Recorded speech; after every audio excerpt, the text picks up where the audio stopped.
최근에는 보이스피싱 피해가 줄었다고는 하지만 검찰이나 경찰 등 기관을 사칭하는 범죄 비중은 오히려 증가하고 있습니다. 한 의사가 검사를 사칭한 일당에 속아 41억 원을 뜯긴 일도 발생했습니다. 현예슬 기자가 보도합니다.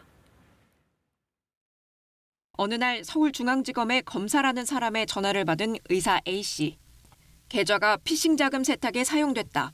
70건 정도 고소장이 들어왔다며 카카오톡으로 구속영장 파일까지 받았습니다.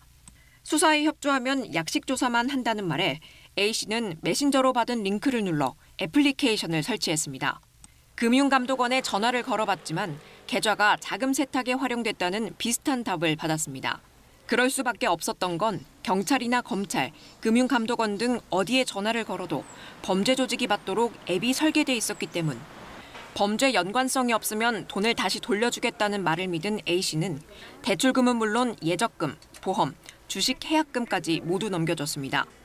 이렇게 뜯긴 돈만 41억 원. 지금까지 보이스피싱 피해 가운데 가장 큰 금액입니다.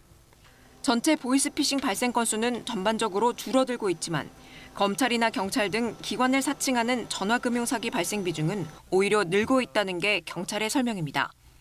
강압적인 목소리로 협박을 하고 악성 앱을 설치하는 등의 교묘한 수법에 속는 경우가 많다는 겁니다. 특히 사회생활을 오래 해 상대적으로 자산이 많은 40대 이상이 큰 금액의 피해를 보는 일이 최근 자주 발생하고 있다고 밝혔습니다. 경찰은 영장이나 공문서는 SNS로 보내지 않는다며 수사기관과 금융기관은 현금이나 계좌이체를 요구하지 않는다고 강조했습니다. KBS 뉴스 현예슬입니다.